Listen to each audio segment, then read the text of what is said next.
বেংগালুৰুত ভুল চিকিৎসাৰ বলি নলবাৰীৰ চিকিৎসকে পোহৰলৈ আনিলে চিকিৎসাৰ নামত চলা নিকৃষ্ট ব্যৱসায়।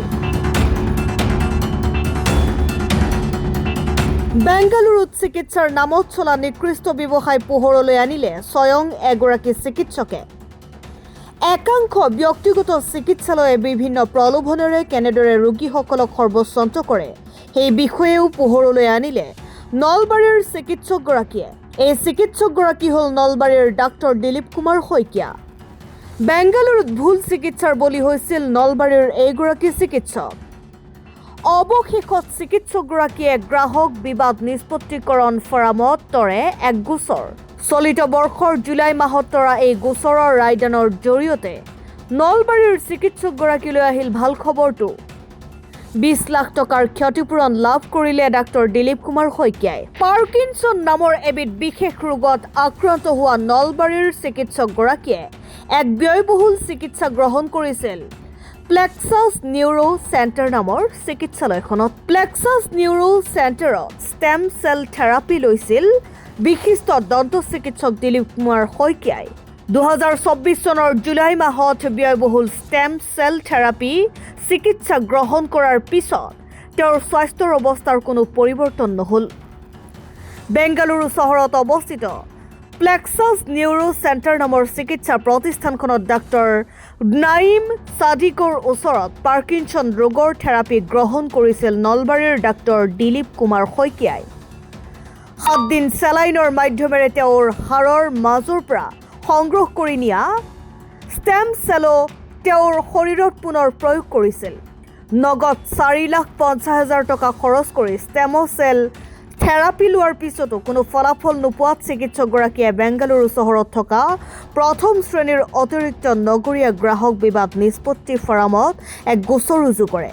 গোচৰটোৰ জৰিয়তে আক্ৰান্ত চিকিৎসকগৰাকীয়ে ক্ষতিপূৰণ দাবী কৰিছিল 50 লাখ টকা। অৱশেষত গ্ৰাহক বিবাদ নিষ্পত্তিকৰণ ফৰামে মঙলবাৰে দিয়া ৰায়দানৰ জৰিয়তে আক্ৰান্ত চিকিৎসকগৰাকীৰ পক্ষত ৰায়দান কৰি 20 লাখ টকাৰ ক্ষতিপূৰণ তাৎক্ষণিকভাৱে আদায় দিয়াৰ নিৰ্দেশ দিয়াৰ লগতে গোচৰটোৰ নিষ্পত্তি কৰে।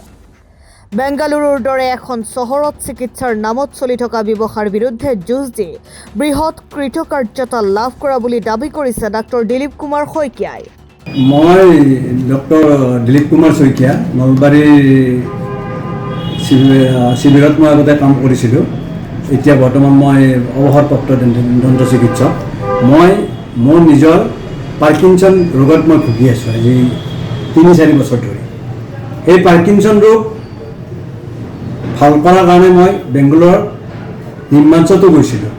নিৰ্মাঞ্চত যোৱাৰ উপৰিও মই তাতে প্লেক্সাছ নামৰ এটা অনুষ্ঠান আছিল, যি অনুষ্ঠানৰ ষ্টেম চেল থেৰাপি বুলি এটা আধুনিক চিকিৎসা বুলি কৈ সেই প্লেক্সাছ বুলি অনুষ্ঠানটোৱে ষ্টেম চেল থেৰাপি মোক প্ৰয়োগ কৰিছিল। ষ্টেম চেল থেৰাপি মানে কি, মোৰ শৰীৰৰ পৰা হাড়ৰ মজ্জাৰ পৰা থকা চেল লৈ গৈ মোৰ শৰীৰতে প্ৰয়োগ কৰি তেখেতসকলে কয় যে এই চেলবোৰ নাৰ্ভৰ চেলত পৰিণত হৈ মোৰ পাৰ্কিনছন বেমাৰটো ভাল পৰিব বুলি কৈছিল। কিন্তু তেখেতসকলৰ সেই চিকিৎসাত মই প্ৰায় 5-6 লাখ মান টকা মোৰ খৰচ কৰিলোঁ, কিন্তু মই কোনো ধৰণৰ চিকিৎসাত কোনো ধৰণৰ সঁহাৰি নাপাই মই বেংগালুৰুৰ গ্ৰাহক সুৰক্ষা ফাৰ্ষ্ট এডিশ্যনেল বেংগালোৰ আৰ্বান গ্ৰাহক সুৰক্ষা ফৰামত মই এটা গোচৰ ৰুজু কৰিলোঁ। আৰু সেই গোচৰ অনুযায়ী সেই গোচৰটো মই ৰুজু কৰিলোঁ তেখেতসকলৰ এই ফুল ট্ৰিটমেণ্টৰ কাৰণে। আৰু তাৰ কাৰণে মই কম্পেনচেশ্যন হিচাপে 50 লাখ টকা দাবী কৰিছিলোঁ। আৰু মোৰ যোৱা জুলাইত মই সেই কেছটো মই গোচৰটো ৰুজু কৰিছিলোঁ।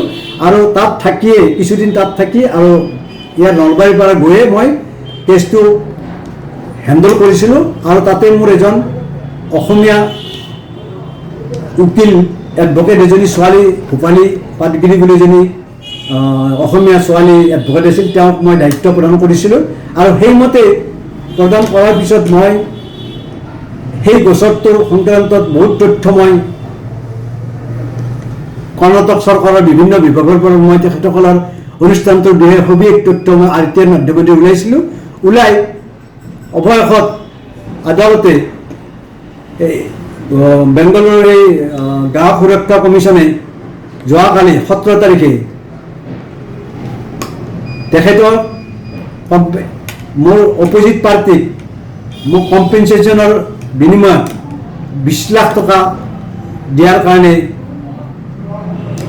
ৰায়দান কৰে আৰু মই সেই 20 লাখ টকা ড্ৰাফ্ট অনুযায়ী মই পাওঁ আৰু মই তাৰ পৰাই বেংগলোৰৰ পৰা আহিয়ে মই এই আপোনালোকৰ সন্মুখতে সাংবাদিকৰ সন্মুখত মই এই কথাখিনিয়ে ক'ব বিচাৰিছিলোঁ যে গ্ৰাহক সুৰক্ষা যিটো আইন সেই আইন যথেষ্ট ষ্ট্ৰং আইন কিন্তু সেই আইনটো আমি ব্যৱহাৰ কৰিব জানিলে আমাৰ গ্ৰাহকক কোনেও ঠগাব নোৱাৰে ডক্টৰ যেনেকৈ বাকী বস্তুৰ ক্ষেত্ৰত যেনেকৈ এটা গ্ৰাহক চিকিৎসা বিজ্ঞানো এটা কনজিউমাৰত পৰিছে গতিকে চিকিৎসাৰ ক্ষেত্ৰত কিবা যদি গাফিলতি হয় সেই চিকিৎসাৰ গাফিলতিৰ কাৰণে তেওঁলোকে ক্ষতিপূৰণ দিবই লাগিব যেনেকৈ মই আজি ধৰক 50 লাখ টকা ক্ষতিপূৰণ বিচাৰি মই 20 লাখ টকা মোক বেংগলোৰে দিলে ঠিক তেনেকৈ মই ভাবোঁ আমাৰ অসমতো এনেকুৱাকৈ